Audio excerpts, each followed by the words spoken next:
Most people chase better sound in all the wrong places. They swap gear, upgrade cables, and debate formats, while the real factors that shape what they actually hear are right in front of them, being ignored.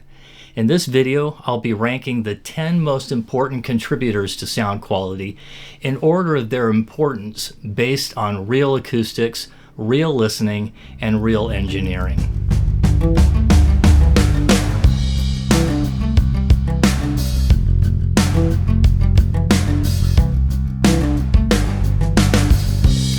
As a musician, recording engineer, and acoustical engineer for most of my life, I can say with experience that most audiophiles are misled when it comes to understanding what the order of importance is to great sound. The pro audio world does not have near the confusion as the consumer world does. If serious listeners of music and home cinema want the best experience, it is wise to have the same goals as the professionals who are creating the content they consume. To follow their lead means acoustics should be thought of first, not last. That should be the big takeaway from this video. However, it is not the primary focus here. It does take up the majority of the content, but I'm covering from bottom to top the hierarchy of influence our playback system has on our enjoyment factor. Of course, every system, which includes the playback medium, the electronics, and the room, is unique. I can only generalize as there are many variables and constants. That isn't to say that there are no goals. There are, and they are, for the most part, established and known, at least in the pro industries. End users, on the other hand, have been told that they just need to buy new and better gear.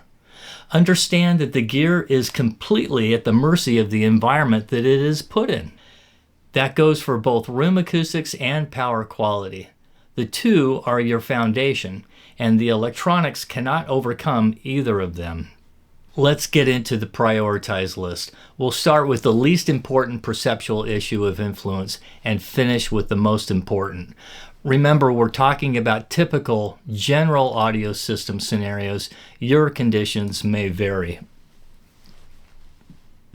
Number 1, playback medium. This is regarding the playback format, essentially streaming, reel-to-reel, CD, or LP. Until proliferation of the digital recording and playback equipment, recordings were primarily mastered for radio or vinyl playback. Test lacquers and test pressings were taken from and compared to the master analog tape. Today's recordings are almost entirely digitally recorded, even for analog playback, and they are mastered differently for the many different formats, often by different engineers at different studios for each format. Preparing and mastering for different formats like AM, FM radio, the umpteen types of digital streaming, CD types, Blu-ray, analog tape, vinyl, etc., they all need specialized knowledge, experience, and equipment.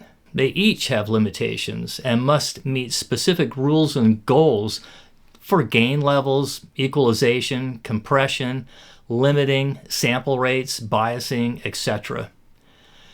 Because of these many variables, along with the advancements in technology, it is much more difficult to compare digital versus analog now. You're not comparing apples to apples. The same releases can sound different and be mastered differently for different formats. Number 2, recording playback quality.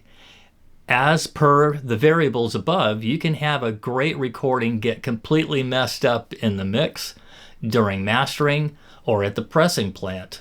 Just because a recording says it's remastered doesn't mean it's done well. It may be an improvement or it may not. High res doesn't necessarily mean better either.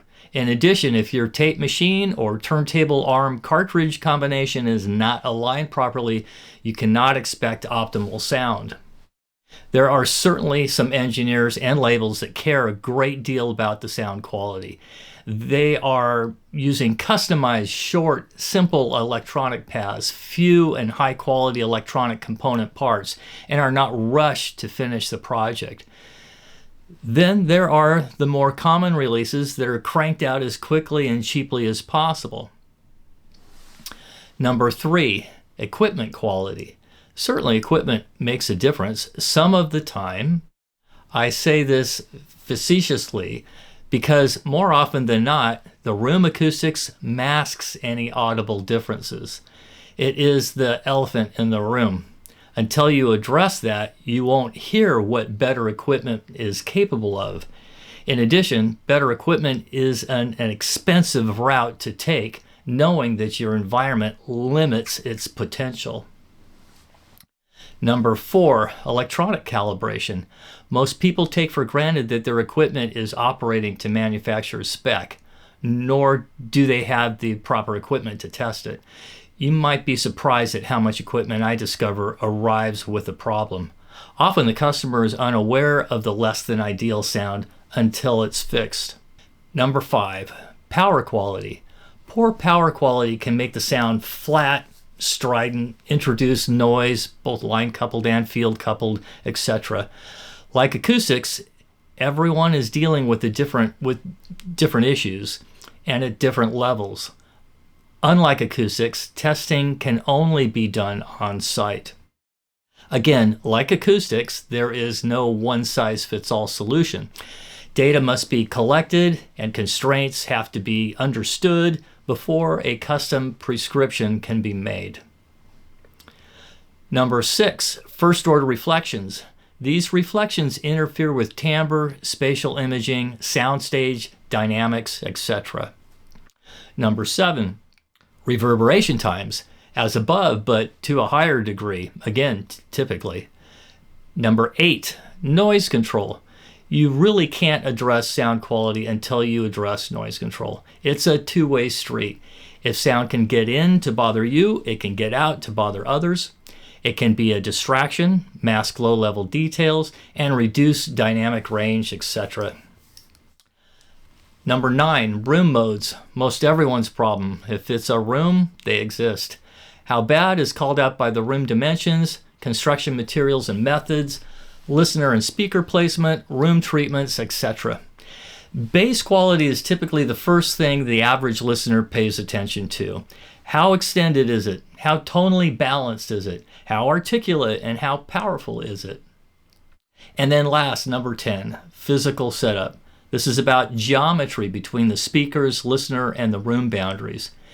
If this footprint is skewed, so will the stereo image and the tonality. For example, if you have a stereo boombox, you must be oriented towards it, positioned between the two speakers properly, and in the middle, and at a distance approximately an equidistant triangle. And it shouldn't have one of the speakers being close to a reflecting boundary. Hopefully you get the idea. There is science to audio playback enjoyment, which is based on human perception, which is basically biologically driven. Let me know your thoughts in the comments below, or book a call with me if you would like help with optimizing your acoustics or power quality. Thank you so much for watching this episode, and if you would like to see more, click here or here. And don't forget to go to avroomservice.com to see how we can help you make the most of your listening experience.